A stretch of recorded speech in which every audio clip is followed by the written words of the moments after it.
Well, hello everyone, and welcome to the last day of our launch party for Overcoming Estrogen Dominance. My new book has just come out a week ago, dedicated to older women who are struggling with estrogen dominance, whether it's because you've been having horrible problems with your periods for decades and you were told it's a normal thing to experience, women with infertility problems, with women with fibrocystic painful breasts, and estrogen receptor positive breast cancers, other estrogenic cancers like uterine, ovarian cancers, lung cancer in non-smokers, thyroid nodules, thyroid cancer, hot flashes. Believe it or not, all of those can be the result of estrogen dominance. And so for the past few days, we've been talking about a lot of different items and topics on estrogen dominance. Today is our 8th day. And today, the whole day is dedicated to detoxing your home, your kitchen, your bathroom, your laundry basket from different toxins that could possibly impact your estrogen dominance. So I'll bring in the guest speaker in just a second, but just want to give you like a quick recap of the past 8 days in case you have missed some of our talks. We are parking all the videos and including recipes on overcomingestrogendominance.com/events. So you find it there. It typically takes us about a day to post a video from it when it goes live. And for those of you who are getting the book, just head over to overcomingestrogendominance.com, and we've got something very special for you there, a gift card. And so grab the book on Amazon, come back with a receipt number, and we'll send you the coupon code. I think you would actually really like it. So yeah, and then the other thing I want to mention is that on today's video, we're gonna do a little giveaway, which is the Welena sample kit with our skincare products in there. Let me just get them out. They're like cutesy bootsy. There's 3 of them, and really nice for traveling as well, and we can travel again. And the way we do our giveaways is based on a question we're going to ask you, what Lara Adler and I are going to talk about, and we're going to ask you a question sometime towards the middle end of this video, and whoever gets the answer right, my team is going to select a winner, one person, and then we'll send that over to you. Okay. So, Brittany, I hope I haven't missed anything, and there was always a lot of announcements. Hello, my guest. Hello. Thank you so much for your book, for talking about toxins in your book, and for carving out some time to talk about these issues as part of your launch. It's a big deal. Yeah. So Lara and I met probably about a decade ago in New York City. We both were living there. Kind of like strange to think about this right now, right? Like having lived there for like you've lived there for a long time. I lived there for only like 3 years before I got really exhausted with the city. Yeah. I need a break from all that noise and pollution. But anyway, you are so well respected in our space, in our industry. And in case you haven't heard of Lara, her work is really centered on environmental toxins. She really creates beautiful frameworks and training programs for practitioners, for health coaches, for nurse practitioners. I mean, you name it, for basically healthcare professionals and for some customers as in consumers as well, who are truly interested, who deeply want to go into understanding environmental toxins. And so there's a couple of things I really admire about you, and I just want to mention to our audience is number one is the depth of knowledge and how researched you are. But also the other side of it, I also really appreciate how you balance this out with, being pragmatic and realistic and not being sensationalistic of, like, for example, saying like there should never be any piece of plastic in your home ever, right? Yeah. I mean, how real is that, right? For most of us. And so I think how you balance things out is really, I think, makes it very attainable, very real for someone, rather than, and then also it removes the element of fear and shaming people for doing things, which is really what we strive also in Hormones Balance in our community, is to create, some kind of a balance, right? That's why it's called balance. Yes. Yeah. So tell us first, like how did you like get started with this whole environmental toxin stuff? So kind of on accident. I was always interested in health and nutrition growing up. I was into food. I was a foodie. I didn't really pursue anything professionally in this space. It was sort of a second career. And I, discovered health coaching and thought, oh, okay, maybe here's an opportunity to flex this sort of nerdy muscle that I have about food and nutrition. So I went to school. I got started seeing clients around health coaching. Most of my clients were coming to me for weight loss. As a new health coach, I was like, I can do that. I can help people with that. And so most of the clients that came to me for that had amazing results. They lost weight. They implemented, made lots of changes in their food and their lifestyle and what they were using in their home. And there were a couple of clients that nothing happened for them. They did everything. They were super compliant and their weight didn't budge. And that was frustrating for them. And it was frustrating for me, especially as a new in this space. I felt like, well, I better figure this out. And so I started digging into the literature around resistant weight loss. And that's part of what cracked open this door into this whole field of environmental health, because I learned that there are chemicals that we're exposed to in our normal everyday lives that are called obesogens that can mess with our metabolism in ways that predispose us to either gain weight from childhood or to start gaining weight in adulthood. And that really blew my mind because at that point, I'd spent already 10 or 15 years just in my own personal life reading everything I could on health and wellness and nutrition. And this was never part of the discussion. And I had spent a year in a health coaching program and was never part of the discussion there. And I talked to my colleagues that were professionals and they didn't know anything about this. And at the same time that was happening, my sister-in-law was pregnant with my niece who just turned 12. So that's my benchmark for how long I'm in this space. How old is she? And I started looking at the products that, she's going to have to get a crib and a baby's mattress and a crib mattress and a car seat. And I started researching those products, consumer products, and I was horrified. And it was this very strong feeling of this is not okay. One, that these chemicals are being used in consumer products, many of which do have known health effects. And two, that companies thought it was okay to use these types of chemicals in their products and that consumers didn't know about it. And so that's really what kickstarted me doing work in this space. And I wanted to work with health professionals because I was one. And, here's this army of people that are out there trying to make a big difference in the lives of millions of people, and they don't have all the tools to do it. Yeah. Yeah. And you created these wonderful tools for coaches and it's you identified as an area that people don't talk about enough or don't know how to talk about it and frame it properly and give people sensible yet practical advice that's research-based and coming up with, because it's easy to say remove all these 20 things from your life, but the question is then how the hell do you replace it with what, right? That's still attainable. And so you do that really well. And we're going to dive into this in a second, you guys, on how to start looking at some of the things, products in your own home to do a little bit of a spot check here. But before we do that, one of so actually let's just dive straight into this. Right. So what would you say? I mean, the whole purpose of today's discussion was estrogen, right? I mean, that's what, and xenoestrogens, external estrogens that are coming from external sources. So could you help us to break this down a little bit, and let's look at some of the most common areas in your home that what do we want to start looking out for?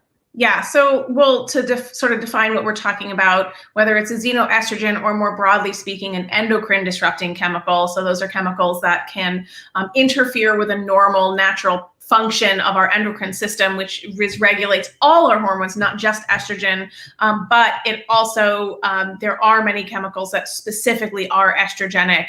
There are other chemicals that are, androgens or anti-androgens. So they kind of, lots of these chemicals can have different effects on the body. And that's really what we're talking about, are these sort of xenoestrogens or endocrine disrupting chemicals that, from a molecular standpoint, the shape of the chemical molecule is nearly identical to the shape of our natural hormone molecule. And so our body can't tell the difference in many cases between these synthetic chemicals that look like one of our hormones and our actual hormones. And that's where we start to run into some of these problems. That's where the problem around xenoestrogens or foreign estrogens is what that translates to. That's where that comes from, is where if we are having exposure, which we are, and research tells us this, exposure to many different types of synthetic chemicals or chemicals that can block or mimic or otherwise interfere with our estrogen levels, estrogen receptors, how our body breaks down estrogen, then we can end up with this excess, right? This is estrogen dominance. And there's so many other hormonal issues, whether it's a thyroid issue or a testosterone issue, or even hormones like leptin and ghrelin, which regulate how hungry or full we are. So these environmental chemicals can kind of play in lots of these different sandboxes at the same time. And I think that matters because the hormonally driven health issues are on the rise, right? And most health issues have some hormonal component, right? Our hormones regulate everything. Yeah. And so when we have this interference, it can really throw things off track. And the goal is, and we'll talk about this, is that we want to identify and then take as many actions as we're able to within our means to start minimizing that excess exposure that's coming in places where we can exert some control there. Exactly. So let's break down. Take us on a walkthrough around a typical household. Oh, geez. What do we want to start looking out for? So I'm gonna do this in two ways. I'm gonna walk you through a typical household, and then I'm gonna say, here's how I want you to address it. Because the reality is there's lots of exposures in our home to endocrine disrupting chemicals that are pretty challenging to get rid of. And so I don't want to, I'll give you a tour, but that's not always, the tour isn't necessarily where we start. Yeah, it's like you go to a museum on a tour and you remember 7 things out of 10, and that's good enough. Yes. Yeah. So, I'll kind of leave this first part kind of small because I can spend a whole hour talking just about this,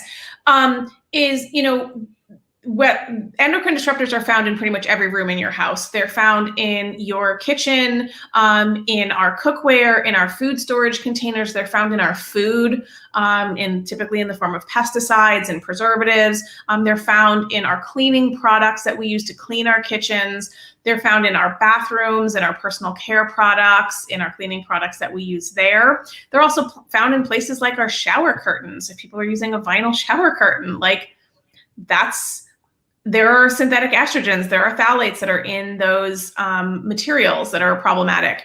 There's endocrine disrupting chemicals in our flooring, in our carpeting, in our furniture, in the paint on our walls. Those are harder to get rid of.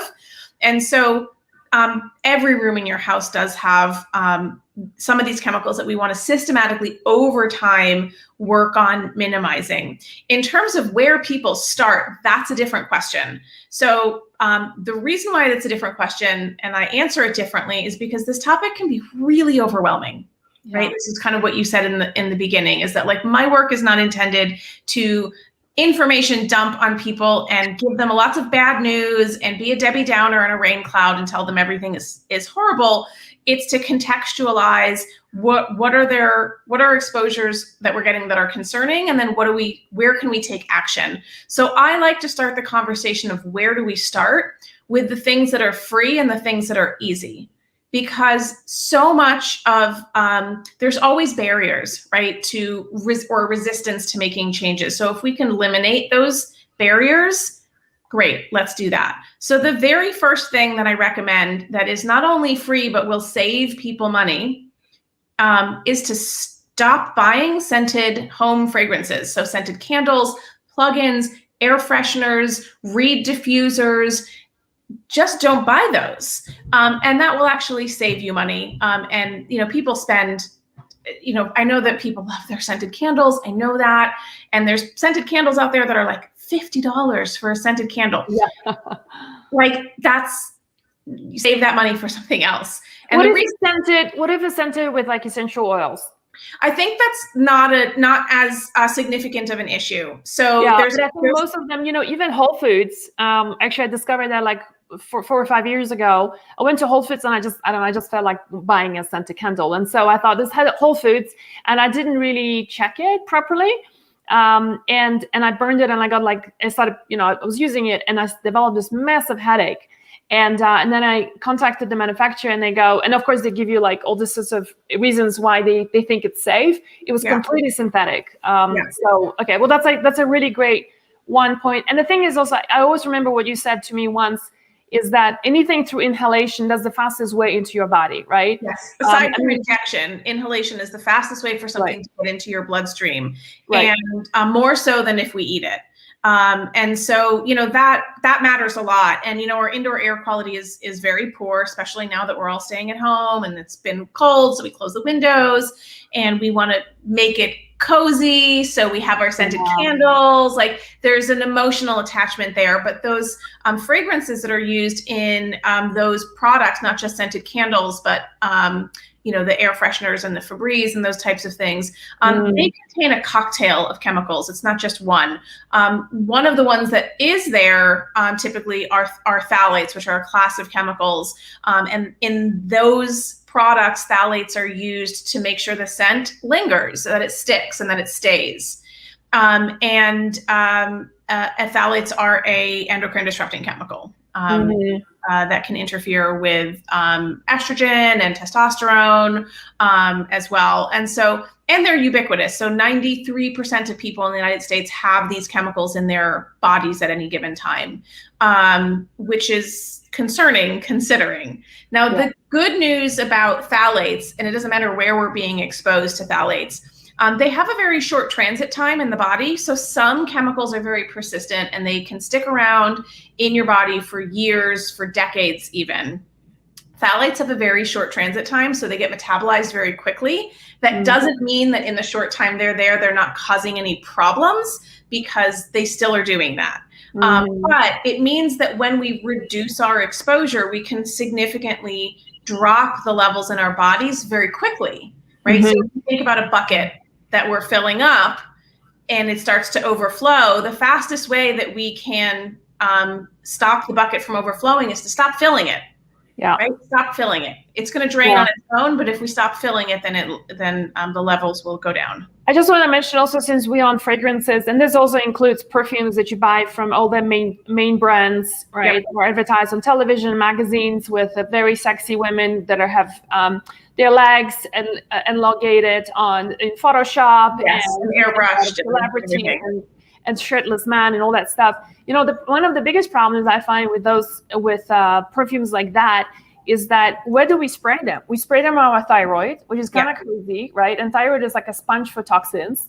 And then we spray them right here, the same place that you put your progesterone, because it's like it absorbs so quickly, and you have very thin, nice skin here. It goes straight into your lymphatic right here, right? That's why we spray our perfumes. And I'm not against perfumes. It's just what we were saying is, look for essential oils based kind of perfumes. They are in an infancy stage, I find, but they do exist. So, and the reason why they're in the infancy stage is because essential oils are volatile and they will dissipate very quickly. So the scent doesn't stay. So with conventional scented products, whether it's a perfume or your shampoo or your laundry detergent, all of these are using the same sort of cocktail of chemicals. The phthalates are a plasticizer and they're a fixative. So in perfume or scented products, they not only serve to fix the fragrance and make sure that it doesn't separate out and all that stuff, but it assures that the fragrance mixture stays on your skin or your hair or your clothes for a long time. So when we see laundry products that are advertised, I don't remember which product this is, Downy or something, that it has these scent release beads, right? That extends the amount, like, you're 6 months after you wash it, you can still smell it. Well, they probably achieve that by ramping up the amount of fragrance and then ramping up the amount of phthalates. Yeah. So, So I want to just share with you what. So one of the websites I have found that is I really like, and I really love the recycling, secondhand market for things, right? So we don't just buy, especially clothing industry is one of the most polluting industries, right? After petrochemical industry because of the dyes, and so really the pollution of rivers is all. So I'm a big proponent of recycling clothing. So I've been getting quite a lot of my clothes, like for example, the shirt I'm wearing right now, I actually got it from Poshmark. It's a really cool website, right? You can get, but here's my challenge. Whenever I select a piece of clothing, and you know where I'm going with this already, whenever I select a piece of clothing, and before I submit a quote or a bid or confirm buying it, I will always contact the seller and say, hey, have you been using softeners on this or any other scented?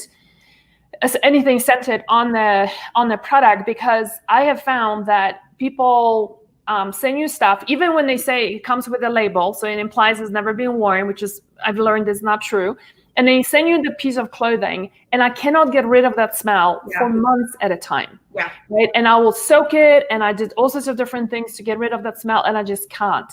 And so for folks, and here's what I feel like is an acid test for our listeners.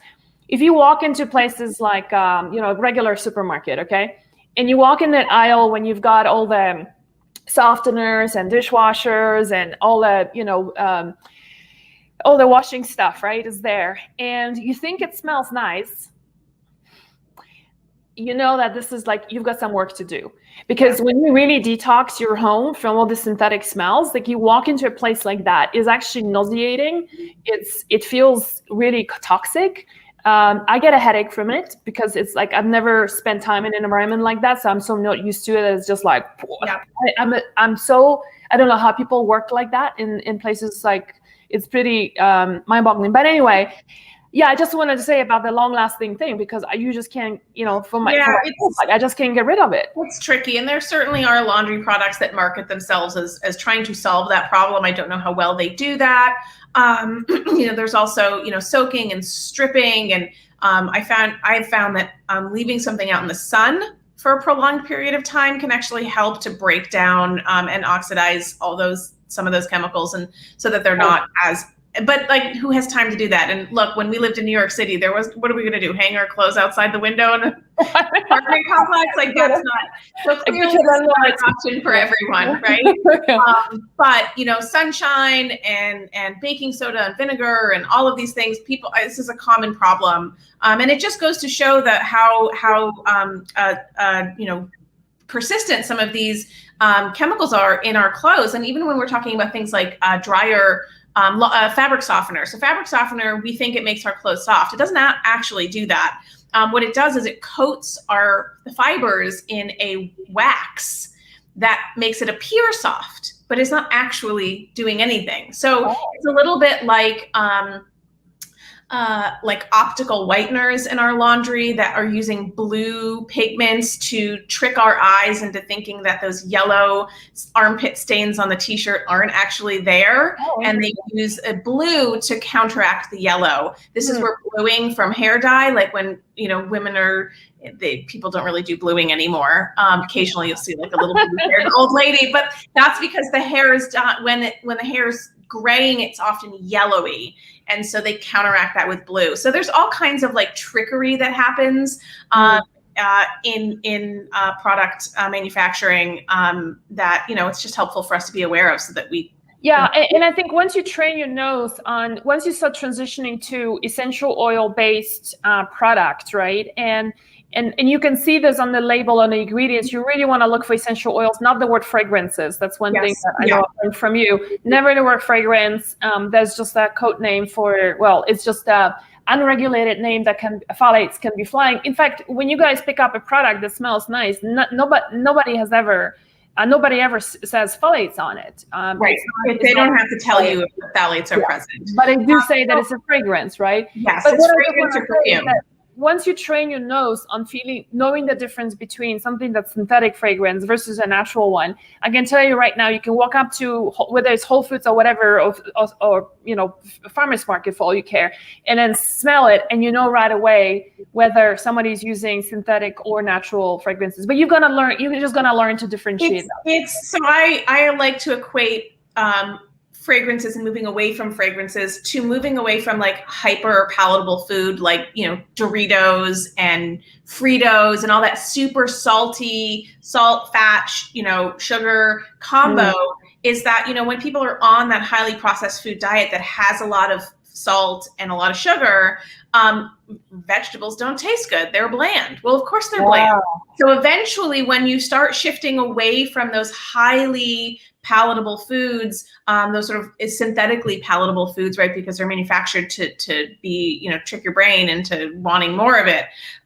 You then go back and eat Fritos and you're like, oh my God, that's disgusting. Or it's the sugar and you're like, oh my God, that's sickly sweet. I don't know how I ever ate those things. Yeah. And so the same thing happens. It's like your taste palette shifts in the same way that like your nasal sense of smell palette also shifts. So, when people start moving away from all of these heavily synthetic, heavily fragranced items, even if they're natural, right?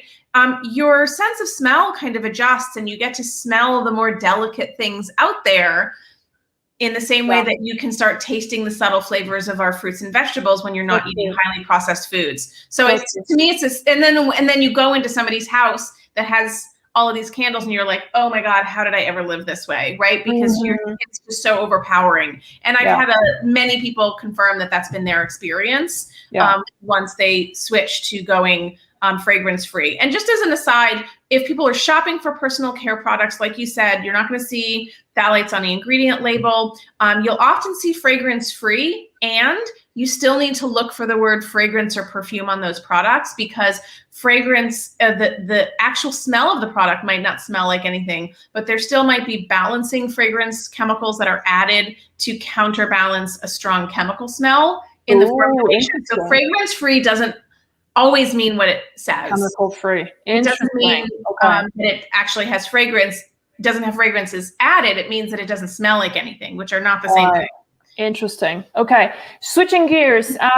Let's take us to the next room or next another maybe element of our tour around the house looking for toxins. So I definitely think, and this is a bit of a tricky one, depending on how people live or where they live or what their budgets are. But focusing on avoiding conventionally grown foods that are sprayed with pesticides, I think is a really important step for us to take if we want to balance our hormones. A lot of the pesticides that we encounter through our fruits and vegetables that we eat can interfere with the hormonal system, and that's problematic. And there's in fact research linking, pesticide exposure to things like endometriosis, things like PCOS, certainly things like thyroid disease. And so we want to emphasize the consumption of organic foods whenever possible. We know that just like I mentioned with phthalates, they don't linger very long time in the body. Organophosphate pesticides, which is the primary class of pesticides that are used in agriculture now, they're not persistent. So they have a fairly rapid transit through the body, but the pesticide residues are showing up in the vast majority of people because we're all exposed every day. Yeah, if you eat it, but even if they degrade quickly, if you eat it every day, 3 times a day, then exactly. And so there have been a number of intervention studies that have shown, well, this is a logical assumption, right? That if you stop putting them in, they'll stop coming out, right? Because there's nothing else, you're not intaking them. And so there's been a number of intervention studies that have shown switching from a conventionally grown food-based diet to a mostly organic, 100% organic is really hard. I don't recommend people even try. You do the best you can. Can lower the circulating levels of these pesticide metabolites in the urine by 80 to 90% in 3 to 5 days. That's how quickly you can drop those levels. And so this is where, my emphasis is primarily on avoidance of how can we start reducing our exposure or avoiding exposures whenever possible. Our body often, not always, knows what to do with these compounds. And then oftentimes the body needs support. And that's, I love about all of the food that you have in your first book. And then in this book, all the recipes, they are all foods that help support the body in its natural detoxification process, which is something that we need. We need to do both. We need to minimize our exposure to as many of these environmental chemicals that we can, while at the same time optimizing or increasing our body's capacity to detoxify them safely and naturally. And we do that primarily through diet and then through supplementation if needed. So let's just do a super quick pause. I just want to say, because we didn't have that many people online with us as we do now, we are doing a giveaway of our Wellena sample kit with our little tiny itsy bitsy travel pack for a very nice clean skincare product that we have. And you do get it with our organic fair trade little sachet as well. And the giveaway is going to be given to someone who gives us a correct answer to a question that Lara is going to pop based on her talk today. So do pay attention. Great. I better start thinking about a question. Right. Just because you just really, you don't have a lot of ideas about what's going on. Yes. Right. Kelly is saying that's the most amazing skincare. Thank you. We've been having some really good luck with that skincare. Excellent. So thank you for saying that. Just going back to the organic conversation, I know there's two types of pushbacks, people saying it's too expensive, right? And so I just want to add on to this conversation, it's EWG, Environmental Working Group, has got a really nice, the Dirty Dozen, and the clean, I think it's a Dirty 12 and a dozen and the clean 15, I think. Yeah. They just modified that. And so take a look at those ones that are really, like, for example, organic strawberries is really definitely a must versus, you don't want to buy non-organic strawberries. So there's a whole list of those foods. So that's one way you can economize and decide what to buy organic. But, the other thing I also want to offer you guys a little reframe here is that, I've lived around the world, and food in the United States is really cheap. Let me just say that. Yes. It's just I think there's a certain culture in the United States is that you can get $1 for a slice of pizza for lunch, and that's all you're going to spend on lunch. But it's the hard truth is that you either pay now or you will pay later. And the paying later is basically paying for dissolving disease, resolving all sorts of health conditions. And so economize on things. The other thing is that's also more expensive is grass-fed animal, food, meat, as compared to conventionally grown animals. So again, if you're on a budget, just reduce the amount of meat you're consuming and substitute that with all sorts of legumes, if you can tolerate them, and find other ways of, economizing meat and just eating it maybe 2 or 3 times a week versus 3 times a day, right? So there's different ways of managing that, and I do talk about that a little bit in the book as well. So what do you think? Thank you for mentioning that. That's a really big one and a great one. Let's switch gears to let's talk a little bit, since we had the skincare conversation. Why don't we talk a little bit about what would you recommend for people to look out for when they slather themselves with, like, we could put this really nice moisturizer first thing in the morning after taking a shower, right? What's up with all of those things? Yeah, so I mean, it depends on the product, what might be in there, but most of these products have a fairly similar array of ingredients to choose from. I want to point out, this is a good time to do this, that there's a couple things. A lot of times people say, oh, if you can't pronounce the ingredient, like if you wouldn't eat it or you can't pronounce it, don't put it on your skin. I actually don't think that's a fair metric, because due to labeling and what's known as INCI labeling, which is an international nomenclature for cosmetic ingredients, and so they'll use the long Latin names, and not everybody can pronounce those, but just because it's a long unpronounceable name doesn't mean that it's bad. And the other thing I want to point out is not all chemicals are bad, right? So just everything is a chemical. Our hormones are chemicals, water is a chemical, air is a chemical. We're not here to talk about chemicals being bad. We're here to talk about bad chemicals. It's an important distinction. Okay. Or chemical that are suspected of causing harm. And so that's really the focus here. The other thing specifically within skincare is that a lot of people, this has a statement that's been going around for years, that everything you put on your skin gets absorbed within 26 seconds. It's sort of become a meme over the years. It's just a false statement. That's not how our skin functions. Our skin's actually pretty good at keeping a lot of things out. If we wouldn't use makeup if that was the case, because makeup sits on our skin. It doesn't get absorbed into our bloodstream. That said, a lot of personal care products use ingredients that do ultimately make their way into the bloodstream. There's lots of different things that can determine that. But we have phthalates as a fragrance compound in personal care products that we talked about. We also have parabens, which are a preservative. Parabens are an endocrine disrupting chemical. There's a lot of people that like to poo-poo that and say, oh no, parabens are fine. They've been used for 50 years. That shows that they're safe. But that's not what the research says. There's hundreds and hundreds of studies looking at the negative health effects of parabens, and some of those at the levels of exposure that we're getting when we're using these products. So that's a whole nother conversation if we want to go there and talk about, like, do the small amounts that we're exposed to actually matter? Yes or no? We can talk about that. So parabens are definitely an ingredient that I encourage people to kind of look out for. I don't feel that people need to have to know what every ingredient is. I don't know what every ingredient is. It's a whole research project to figure out every single ingredient.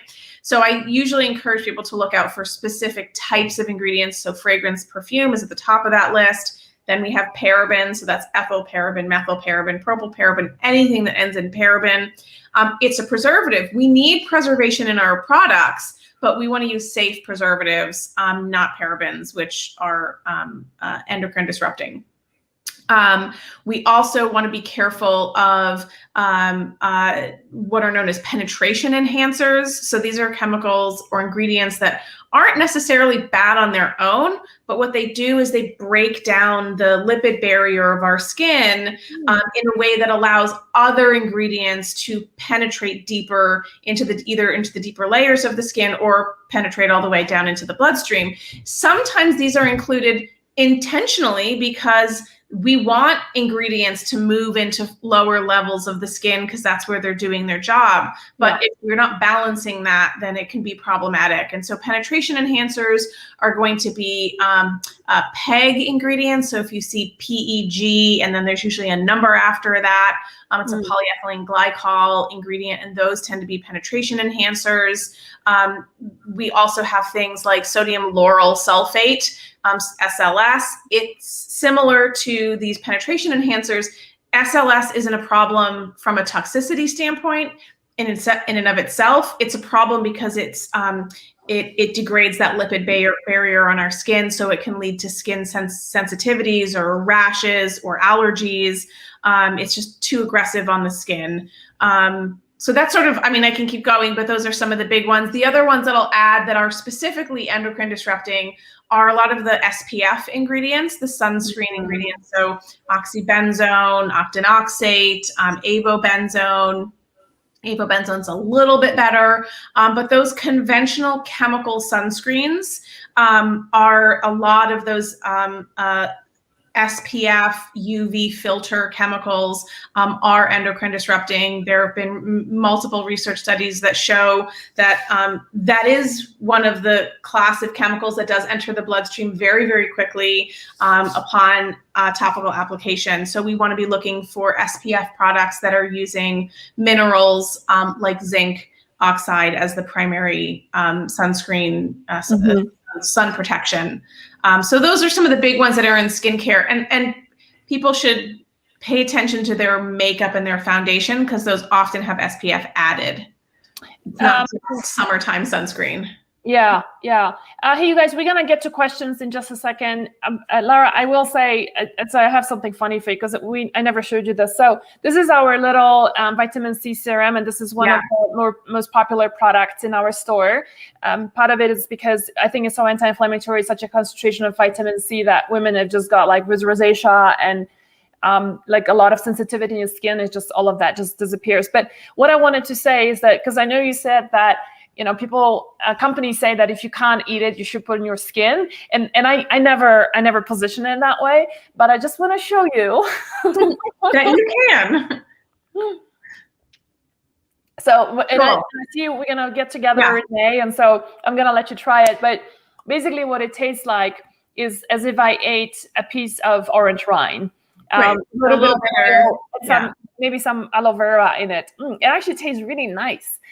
So we never position it that way, but this is how clean it is. It's like there's nothing chemical about it. It just tastes fabulous, and it works, which just makes me so happy. I think what's been really fascinating to see is the innovation in skincare. And the weaving in, and I think you do this well, especially with your background in herbalism, is that we have these traditional indigenous skin care routines from people all over the world that are using and have used for centuries natural products, whether it's like shea butters in Africa or different types of oils in Ayurvedic Indian practices, and that we can weave all of those together and kind of pool some of that knowledge. And that's where we're getting this explosion of really wonderful functional skincare products. Using herbs as a base. That's very true. So why don't we just take a few skincare questions, and then I want to talk about greenwashing, because that's one of the things that I will say just drives me crazy and really angers me. So Brittany, why don't we pop a few questions and see what we have? So what's a good clean sunscreen? Oh, geez. I'm like, now I'm on the spot. It depends on what you're looking for. I'm actually just going to pull them up because I have some up on my website, and I can. While you're doing this, I'm gonna address another question, something that I can easily do. So, ladies, what do you recommend for adult acne? So it isn't, ladies, with a lot of acne, the skin manifests what's going on inside of the body. And that's the skin speaks, if you will. So acne is an interesting one. It's something that I struggled with as a young adult until my early 30s. And so food sensitivities are a huge cause for adult acne, especially sensitivity to gluten, eggs, dairy are some of the most common ones. The other thing is adult acne can happen because of high testosterone. So there could be a hormonal component. High testosterone in women can be the cause of adult acne. So you kind of have to figure out what is the underlying cause of that. Anything that's topical when it comes to acne, I find that is very short-term lived, and it might kill that particular pimple. In fact, I have a lot of scarring through my face, which I'm pretty sure was caused partly was partly caused by the products that I used to use. They really damaged a lot of my skin. So topical stuff ain't gonna work for adult acne. Okay, do you have the answer for? Yes. I have a list of these up on my website if people wanted to check those out. But my favorite. Let's do a shout out for your website. So laraadler.com, you guys. That's where Lara can. Yeah, and the sunscreens are on the beauty page. So if you go to laraadler.com/beauty. There's a bunch of products there that I love, and I gotta get the Welena products up there. So the face sunscreen that I've been using lately is from a company called Cocokind. They make a great SPF for your face. They don't, it's not full body SPF. So if you're going to the beach, you're gonna want something different. If you're going and you're using full body sunscreen, I really like this company called Stream to See. That's Stream, the number 2C. They are a reef safe sunscreens. So a lot of these SPF chemicals are causing bleaching of the coral reefs and damage there. So these chemical-based sunscreens have actually been banned in Hawaii. I don't know if it's across all of Hawaii or just in certain islands. Right now, I think it's across all Hawaii. And also Florida, I think, is looking at banning some of these chemical sunscreens because they damage the Everglades. And so Stream to See is great. I know one of the questions or issues with a lot of sunscreens is they're like really pasty and they're white and they don't work if you have darker skin colors, then like they're just terrible. So there is a company on my website called 11 on the Defense, which is a great mineral sunscreen that was designed for people with darker skin. So it blends really nicely. Brittany, just pull out your website. Is that correct? laraadler.com/beauty. Yeah. So a lot of the brands are there, you guys, and you can go and take a look well curated list probably is going to save you hours of your own research and confusion. Let's see, do we have any other questions that we want to pop at this point? Or let's see.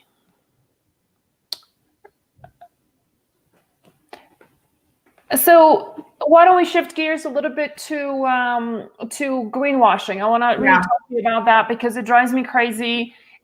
Even, you know, some of the colleagues in our industry have products that are advertised as being clean and sustainable and yada yada, and then you know, anything from you smell it and you kind of go like, something isn't right, or you look at the ingredients and there are some issues there. So let's unpack this a little bit, because we do have that natural, you know, we have the bad boys, right? So it's like all Unilevers and Cloroxes and balls peddling all of that. So the stuff that you see on television, let's just make it simple, stuff that you see in the mass media, television, magazines, newspapers, people who have millions of dollars of budget to advertise their skincare products and cleaning products, right? You're gonna have big budgets behind that, but also it typically comes with a highly toxic product. And then you have the little fishes, right? And, you know, who don't have that kind of budget. And then industry somewhere in between. And this is where I feel like a lot of the greenwashing is happening. So why don't we just define greenwashing first and maybe give some examples? Yeah, I mean, greenwashing is, the concept is that companies are positioning their product as being more green than they actually are. And there's a couple of tactics that they use to get that impression across. The one is, basic one is just through packaging, right? So the packaging is literally green, or there's leaves on it, or there's like a fruit. And so it gives people this sort of impression, just visual impression right away, that it's green. I see this a lot with hair dye products, where they're like, and there's just some green leaves on it. And you're like, okay, well that doesn't, or they'll highlight specific ingredients. They'll say like made with avocado oil, made with argan oil, made with jojoba oil. And so you're like, oh, great, that's natural. And then you turn it over and it's like the tiniest, it's like one ingredient in like 60 ingredients. And it's all the way at the bottom, which tells you it's like the smallest amount relative to the rest of the ingredients. So that's certainly the most obvious and overt way, is either through packaging or through highlighting single ingredients that the product has, trying to position it as being non-toxic or clean or green. Now, I'm making air quotes here because none of those terms are actually regulated terms. They don't mean anything. There's nobody that's saying, oh, you're saying your product is green, but it's not. Well, what does green mean?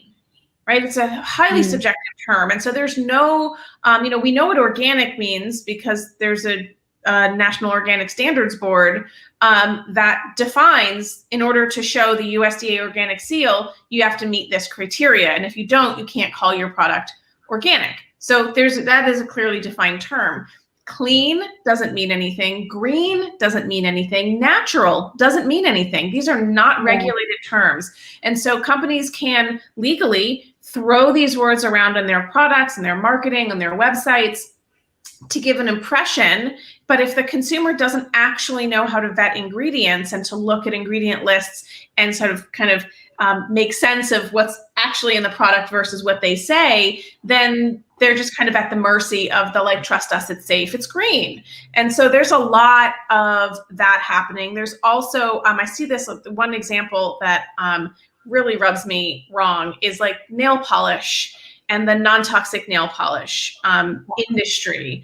And so, there's three chemicals. They're called the toxic trio. It's a type of phthalate, phthalates, formaldehyde, and toluene, which are three chemicals that are used in conventional nail polishes. They're not really used anymore. I'm sure there are some products that are still using them. And so at least maybe 15 or 20 years ago, companies started to produce what's called 3-free polishes. And that was nail polishes that were free of phthalates, a dibutyl phthalate, toluene, and formaldehyde. All three of those are super bad chemicals that we want to avoid. And so turns out that a lot of products were marketing themselves as being 3-free, but independent studies found that no, they did contain those ingredients. They just said that they didn't, and they did. So that was just a lie. Wow. But nobody that's overseeing this, right? Right. So then you had companies going, oh, well, I can do you one better. I'm going to do 5 free. And then it turned into 7 free, 9 free, and now we're up to like 11 or 13 free. They always lean on the odd number for whatever reason. Right. And so what happens is companies are making claims of like, our nail polish doesn't have these ingredients. It's like, okay, well, those ingredients were actually never found in nail polish. You're just trying to beef up your like what? Like gluten free? Yes. Yeah. I mean, they'll say that, or they'll say, you know, it doesn't have any animal products. Like, okay, well, nail polish didn't really have animal products to begin with. Right. And so then you get the like, it's vegan, it's cruelty free. It's like, okay, but that doesn't always mean it's safe. You know, so that's a lot of that happening. Wow, I had no idea that's what would happen. And you know, one of the things that when we were launching our skincare product, which skincare line, which by the way is USDA organic certified, and that's part of the reason why we don't have SPF in it, because of the SPF zinc oxide. Unfortunately, we cannot. It's a mineral. It's a mineral. You can't. It as organic, so that's why we can't do SPF with it. Many people are asking us for it, but that's that. But what I want to say is, like, you know, one of the things that it drives me kind of bananas also with skincare stuff is the fact that you also find, you know, most of us are not chemists, right? And neither do we have the time to be examining every single product. And I feel like companies take advantage of that and use stuff in their products that are just not tested properly. And so, or they have no safety record, and so, or research behind it, right? And it's just something that maybe has been fairly newly invented. We don't know how it's impacting us. And so one of the ways you know this is that you can go to the ewg.org website and look for that in their database. And you find either something like inconclusive or lack of research, they will say there, no right? data gaps, or there's exactly. no data. And it's like, wow, you know, and then what's going to happen? Like in 5 years' time, you're going to discover that actually the thing I've been putting on my body is actually carcinogenic, or it has been messing with my hormones all along. That's another thing that really drives me crazy. And I think, you know, industry is really exploiting that is the frying pans that are now coming out, the green pans, right? Yeah. They really have very little safety records of, and they just leverage the fact that it's a non-stick pan. So we want to ditch our Teflons, right, and go into something else. So we're kind of like jumping from one pan to another, from one toxic pan to another toxic pan, you know. And what are your thoughts on that? I mean, I think it's a huge problem. You know, in the environmental health space, we talk about these as being regrettable substitutions. We see this a lot. We see this with BPA in plastics and other places where BPA is found. Is, you know, one chemical kind of gets some heat in the press or in, you know, public opinion or in the research space, and so manufacturers just go, okay, we'll take it out. It's fine. And then they just put in a chemical that is almost identical. And so that's what's happened with the bisphenols. So if we see plastic products that are BPA free, that doesn't necessarily mean it's safe. BPA is just one chemical in a family of chemicals that are nearly identical to each other. So think of them like sisters. And so BPA was just swapped with a sister chemical, BPS or BPF. But they don't have to tell you that. Right? They can just say it's true, it's BPA free, but it maybe not free of bisphenols. And new research into those chemicals, because they are newer, has found that they're just as bad, if not worse. And so we saw the same thing with nonstick cookware. You know, right now the big marketing, even within nonstick cookware, is to say it's PFOA free and PTFE free. And those are two of the chemicals that are used in the production of nonstick. Well, both of those chemicals were voluntarily phased out of use in 2008. So of course they're all PTFE free, they're all PFOA free, but that doesn't mean that class of chemicals, perfluorinated chemicals, I think there's something like 40,000, maybe it's 4,000. Either way, there's a lot. There's thousands of chemicals in that class. And so what they've done is they've just shifted to a different family of chemicals in that same class. And those chemicals have similar health effects. So this is a huge problem. So anytime we see a product, whether it's skincare or cookware, that says something free, you have to ask the question, okay, if you're not using that, what are you using? Yeah, exactly. And this is like one thing, you know, when you and I did a consult when we were launching our skincare and just helping us so I really wanted to understand the greenwashing a lot more. And so you were so great and spending some time with us explaining this. And one of the big things that was a big aha moment for me is when you told us about the, it's a phenomenal marketing tactic of just listing a boatload of what is it free of, right? Yeah. And it makes you feel like, oh my God, and as you said many times, is the free of stuff that shouldn't be there in the first place. It wasn't there in the first place. But it's not really focusing on what is in that product that really makes it safe or otherwise. And that's the reason why, like on our website, we do a few of what is free off, but we really focus on what is in every one of them and what's the medicinal benefit of that. And most of them, everything is super safe. But I want to also, because we've been talking a lot about the bad boys, the bad stuff. So I want to talk about substitutions so people don't feel like they're left hanging. What are some of your favorites? So we're talking about pots and pans because it's like frying pans is like one of the most common questions we get. What are your favorite that you love using? It's fairly nonstick and I use cast iron all the way. Like 99%. I will say I hate cast iron. I feel like it's like babysitting a goddamn piece of metal. And then you rust and you're like, eh. So you've got love cast iron. I love iron carbon iron. Yeah. Carbon steel. That's right. Yeah. It's carbon steel that's what they use in France. And season it, you just have to season it like 7 times. And if you don't know what I'm talking about, you can just Google that and figure out how to do that. But I tell you, I have a couple of those and they don't ever stick, ever. Yeah, so carbon steel is lighter than your cast iron. Yes, it's much lighter. So for people that have joint issues or are elderly, I always recommend something like a carbon steel or a stainless steel. Carbon steel is like your traditional wok. It's very thin, it's very lightweight, and it's actually only 1% different percentage of steel from cast iron. So they're almost the same makeup of material. They do require a similar amount of babying, just a little bit less. But yeah, cast iron, carbon steel, enameled cast iron is also. I love enamel. Yeah. So if you're not familiar, enamel is basically a glass that is put on top of a cast iron. So it's got this really nice, that really not much sticks to that.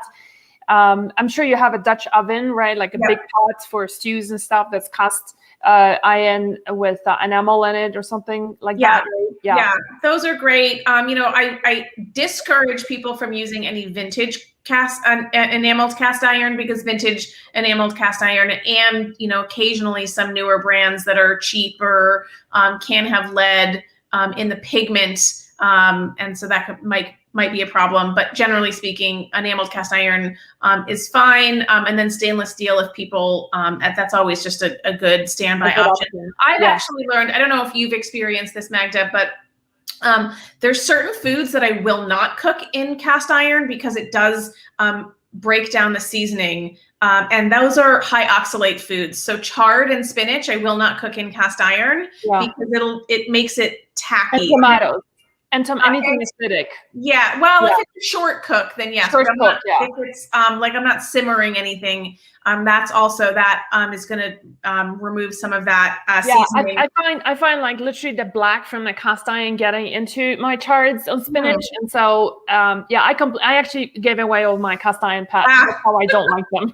Fine. Just on the quick one on the BPA free bottles, for example, that's like one of the most common ones. I would just say, just get stainless steel bottles, get a glass bottles. There's some really nice, very fancy ones with like nice ones with all these silicone around. So you have one. There you have one. Yeah, but I mean, if you travel with one, just get those ones that have a silicone around so it protects it so you don't break it. But at home, always use glass, right? And so those are easy fixes, you guys. And we're talking about it like. This it can be kind of scary, but it's just really simple. Just avoid plastic. Go with glass. Go with stainless steel. Just really easy options like that. And I would emphasize avoiding plastic in contact with food. Right. We're not going to avoid all plastic. Right. Just in contact with food, and especially like don't put your plastic in the microwave, that kind of stuff. And I also want to point out that any individual exposure that we're getting from one time of using a plastic cup, that's not what we're concerned about here, right? Yeah. We're not concerned about, like, it's what you do all the time that matters, not what you do every once in a while. So the way that these chemicals affect us, because we're being exposed at extremely low levels, we're not looking at acute health effects. We're not looking at, immediate neurological issues. Certainly, walk down the cleaning aisle of a store, you'll get a headache. That's a more of acute reaction. But typically what we're looking at is this thing that's happening below the surface that we don't actually know is happening. It just kind of creeps up on us. And right. So and you do it over and over and over and over again over a lifetime. And so what we're trying to do is just turn that backwards, right? By reducing the amount of things that we're exposed to in as many places as we can over time. So this is sort of the, like, don't sweat the small stuff. I remember I did an Instagram story, I think, I think that at this point, it must have been 2 years ago, because it was like we were flying. I was at an airport, and I brought my reusable water bottle, but they didn't have a water filter filling station at the airport, and I'm not drinking like regular tap water. So I was like, let me buy bottled water. I'm like, normally I do not advise anybody to be drinking regularly out of bottled water, but I made an Instagram story talking about it, like, hey, look, I'm doing this because I'm a human being, and I would rather not be dehydrated when flying, because that makes me feel terrible for like days. So that's hydration while flying is like a non-negotiable for me. I need to drink like a liter of water every plane ride at the minimum. And so I wasn't worried about that one time of having drinking out of a plastic water bottle. It's not a big deal. If I did it every day, that's a factor that is, especially if you leave your bottle in a car, it gets hot in the car, and you're drinking out of that. Okay, let's do giveaway. For those of you coming on new, we have the Wellena sample kit for us to give away today, and that's based on the question. So Lara, what do you think the question should be? Oh boy, I'm assuming it should be something that I talked about today. Okay, so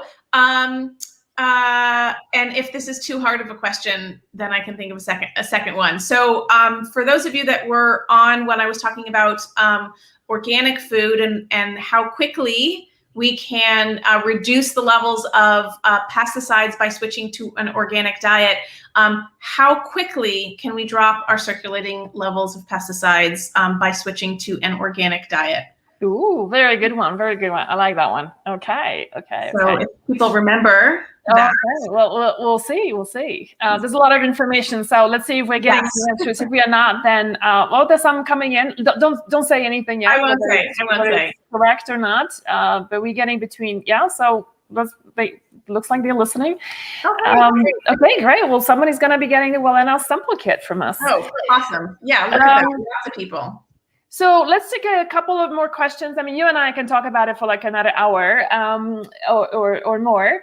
Let's see. Rose is saying, what about silicone utensils? Are they safe? Yeah, I actually just posted about silicone yesterday and 2 days ago on my Instagram, so people can go check that out for more info. So silicone, which is different than silicone, in cold, so refrigerator, freezer, room temperature use, and like moderate cooking temps appears to be totally fine. There is some potential issue when we're talking about silicone in a high heat situation, so like oven temps above 300 degrees, and it has the potential to release compounds called siloxanes, which are suspected of being an endocrine disrupting chemical or chemicals. And so I don't recommend silicone in the oven for baking. So like muffin liners and cake pans, and people love those. They went gaga for those when these came out. I get it. They're nonstick. They're easy. Not a fan of those. If you're just using a silicone coated spatula or something like that, I'm not concerned about those. That's not going to get. Well, I have muffin, cups, right, with silicone. So what would you say? Just put paper, wax paper. That's a good question. So I don't actually know if the siloxanes are migrating with direct food contact, or if they're somehow volatilizing in the oven chamber and getting on the food. If they're volatilizing, then the paper is not going to do anything. If it's just direct migration, then yes, a paper liner would help. So I can't actually answer that question because I don't know if the research distinguishes that. Okay, that's fine. I'm gonna go back to my regular muffin cups and just put the paper in that. Yeah. We have a good question about copper pans. If we can put that one up. Yeah. What about copper pans? So copper pans typically are copper on the outside and not on the inside. And those, you're not coming in direct contact often with the external part of the pan, meaning the outside. And so it's more of an aesthetic issue than anything. But they are copper pans that are copper on the inside. On the inside, yeah. So that's what I was just going to say. Those I'm not. I don't think that those are wise. I know, for example, in French cooking, it is recommended that you use a copper bowl to whisk egg whites because there's a chemical reaction that's taking place. I don't remember what that is. I just remember that from like my food nerd days, that like the real French chefs whisk their egg whites in a big copper bowl. Yeah. And they make that face while they're doing it. There's some chemical reaction that like stabilizes the egg whites or something. So I don't recommend people cook on copper pans that are copper on the inside. Good. That's a good idea. Awesome. And for those of you guys who want to follow Lara on Instagram, she is environmental toxins nerd. Yes, no S there. Environmental toxins nerd. It's, I think it's one of the, I think you just, people always say like, it doesn't feel like work when it's passion or your real pet project. And like for you, like ever since I've known you, before you even started doing this work, you've always been geeking out on that kind of stuff. So how fun is that to just be doing this for a living now? Yeah. I mean, I'm not going to lie and say that it's not hard sometimes because this information can be hard.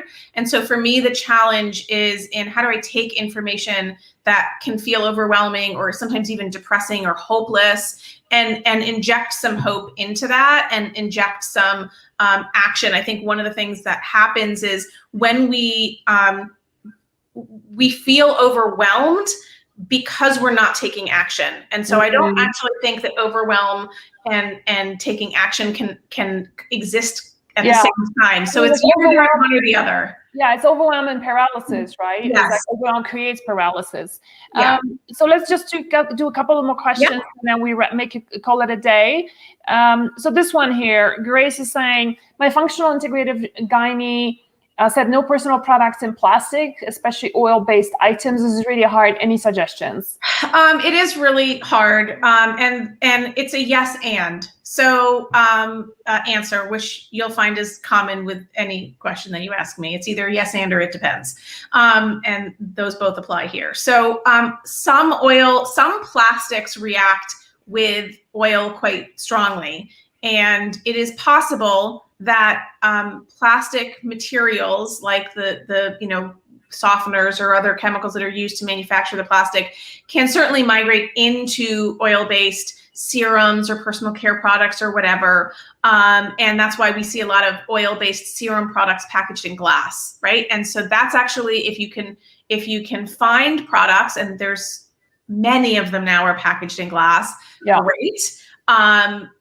And given the other exposures that we are getting, I think that the potential for plasticizer chemicals to migrate into oil-based items and then migrate through your skin and then be meaningful, I think there's bigger fish to fry, is kind of how I look at that.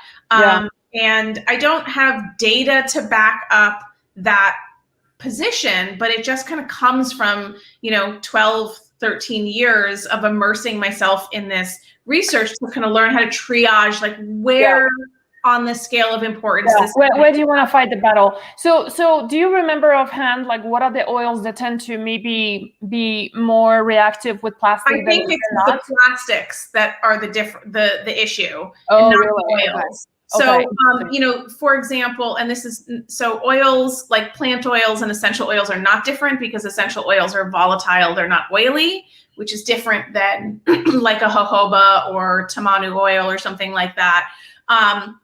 essential oils react very strongly with plastics, which is why they're always packaged in glass, right? And so, and a lot of the diffusers for essential oils are plastic, but they're made of a type of plastic that doesn't break down in the presence of the types of compounds that are in essential oils. Yeah. So it's the plastic that's the issue. It's not the oil that's the issue. Gotcha. I was just waiting for that. And so we're going to wrap this up with two water filter questions. Okay. Jill was saying, I was drinking filtered tap water and noticed I was getting acid reflux regularly. Never had it before. So I switched to Poland Spring 1 gallon plastic jug and acid reflux stopped, but now I'm exposed to plastic. What do I do?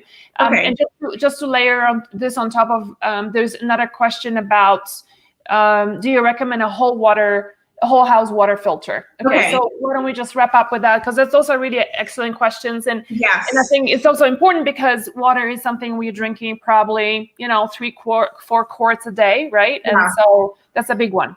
Yeah. So I'll take the first question first. So there's lots of things that can cause or contribute to acid reflux. It's worth noting that Poland Spring specifically, although there's many water brands that do this, it's often just bottled tap water. What? Yeah. It doesn't taste like tap water. Well, it's been filtered or treated, but it's typically just so hold on. Even if they say it comes from a spring, so usually they blend. So I think 30%, or I don't remember what the district ratio was, but like significant portion of Poland Springs water is just municipal tap water. Some of it comes from the spring, but this is part of the problem with drinking bottled water is that you're paying, in some instances, the price is like a 9,000% premium on tap water, and bottled water is not necessarily filtered, so it can have the same contaminants as your tap water. What can make bottled water different is there's often minerals that are added. So Magda, you've lived around the world. I'm sure you've tasted lots of different waters, and some are very minerally and some are very sweet. In the United States, our bottled water tends to be sweet. Why? Because we have a sweet palate. I absolutely can't stand the taste of Evian. Evian is a European brand of water, and the mineral profile of that water is more typical of the water in Europe, which is a little bit harder and it has a different mineral profile. And so in the United States, companies add minerals, magnesium and whatever other minerals, phosphorus, to sweeten the water. So that we buy more of it. So like Dasani water, which is a Pepsi water, if you taste that compared to Evian, it's night and day. And so and those minerals I don't know if those minerals are going to play any role in acid reflux or not. Drinking filtered tap water, it depends on how you're filtering it. Right. So let's talk a little bit about filters. Yeah. So this is a big topic. I actually teach a 3-hour class on this because it's not a small topic. Is everybody's water is different.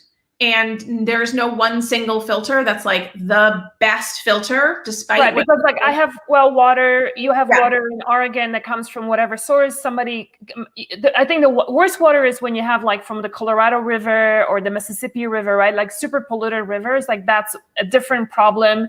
That, for example, I have a problem with having high lead, but I don't have pollutants. I don't have antidepressants found and antibiotics in my water, right? So what do we do to figure out like where my water comes from versus the filter that I'm choosing? Right. So the place to start that's free is to look up your water quality report. And your municipality is legally required to produce this every year. You usually get a flyer in the mail. Where you live and the sort of budget of your community dictates how detailed that report is, but that report should tell you where your water is sourced from. So what do we Google? You Google water quality report and then the city and state you live in. So water quality report, Portland, Oregon. And that will tell you, the water that you get comes from this place. It comes from an aquifer or it's surface water or whatever. It tells you how it's treated. It's treated with chlorine. It's treated with chloramine. And then that report will also tell you what the levels of contaminants are present in there. But the municipality is only required to test for and report on the chemicals that are regulated by the Safe Drinking Water Act. There's only 91 chemicals on that list. And there are hundreds of chemicals in the water that are not on that list. And so this is free information that's available to us. It's just not fully accurate information that's available to us. People can go to the EWG's water database and punch in their zip code. That's another way they can do it. And my understanding is that database is also only pulling from municipal data, which means it's only looking for those regulated chemicals. It's not looking at other chemicals that might be present that currently aren't regulated. We haven't added a new chemical to the to the Safe Drinking Water Act list in many, many years. I think it's something like 10 or 20 years. It's ridiculous. So that's the free way where you can get like basic information about what your water, where your water comes from, what's in it. And you can then, this is where I end up having to create a course on this because there's no simple answer. You then have to essentially find the type of water filter, whether it's reverse osmosis or a multi-stage, activated carbon, or maybe you need catalytic carbon because you have a contaminant that can only be removed by catalytic carbon, right? So this is how granular you need to be to make sure you're getting the right thing. The other option, I actually just sent in my test a couple days ago. Which lab did you send it to? A company called TapScore. Yeah, that's the one that I use for my water as well. Yes. I love them. They have a very detailed report. Yeah, so TapScore is excellent. I have them, I share about them on my Instagram. I have a page up on my website. I think it's just laraadler.com/TapScore. I sat down with the owner of the company for an hour and had a long conversation with him that you can watch if you want to learn more about water. They are not only testing for those 91 contaminants, but they're testing for what are called emerging contaminants. So these are antibiotics, synthetic hormones, right? Estrogen that's coming from birth control that we pee out for women that are on birth control. And those estrogen metabolites come out in our urine and then they go into the water system and they don't get filtered out because our water infrastructure is typically not designed to do that. And so TapScore will actually give you a recommendation of, based on your report, this is the type of filter we recommend. So that's really it costs a couple, depending on what type of test you get, it can cost $100 or whatever. So that's certainly not accessible to everybody, but those are the, free is look up your water quality report. You get some information using something like TapScore. I think is the next step up from that. Yeah. And yeah, it's very helpful. I mean, when I got my results from TapScore, which was kind of interesting because I thought, if I'm on well water, I must have fantastic water, right? And water is not my specialty area, but boy, when I got the report, it was like, whoa, yeah. And so so I had to invest, and you're right. Like I already had an RO filter, and so I'm just using that, but I'm just going to continue using that. And when I send them the RO filtered water, then the score came back perfect. So I know I'm good for that. But one of the things that you're right, I forgot about that they actually, when you get the report, they give you recommendations on products that are actually going to remove those specific compounds that's found in the water. So that's really one great step. Yep. Okay, I think we better wrap up. So good to have you here. Some people are coming in late asking about who you are, Lara Adler, the environmental toxins nerd, and always good talking to you. I'm always learning new things every time we talk or we spend time together. I hope this session was helpful for you guys, and you took away something from it. It can be a very overwhelming and big topic. Do spend some time on Lara's site. I'm also going to do a reading after this section of my book that talks, in some digestible way about this topic too. Yeah. But one thing I will say, if this is, it's perfectly normal if you are feeling overwhelmed, especially if you're starting off from, you still go to the gym or you do your Peloton with a plastic, a sports bottle, and you're using your Mademoiselle, perfumes, and and just live that kind of lifestyle, but you want to transition over to something more natural, it can be a big project. And so what I recommend for you to do is create a plan for yourself. When you say every 3 months I'm going to address something else, right? This quarter I'm going to just be working on my cookware, and do some research, follow Lara, look at my stuff, right? And then make your decision. And then the next 3 months is gonna be maybe my laundry room, right? Is gonna get a revamp, and so give yourself maybe a year to do this. Or longer. Yeah. It took me until year 7 before I got a new bed, right? Because it was expensive, and so this is a process. If it takes a year or 5 years or 10 years, that's how long it takes. The goal is that we just want to make it accessible, and we don't have to throw out everything we own. We can just use what we have, and when it's done and we need to replace it anyway, let's make sure that we're replacing it with something better. Yeah. Awesome. Well, thank you so much for everybody for being here today and your lovely questions. And thank you, Lara, for being here. We got some nice comments from everybody. Grace is saying Lara's Instagram is great. Thanks. Awesome. Well, thank you so much again, Lara, for being here. And for those of you who are going to be staying on or you're going to come back for a little bit later, about an hour and a half, I'm going to be doing a reading from my book, and it's going to be our last video for this craziness of the past 8 days of launching my new book, Overcoming Estrogen Dominance. Thanks, everybody, and I'll see you soon. Bye. Bye, everyone.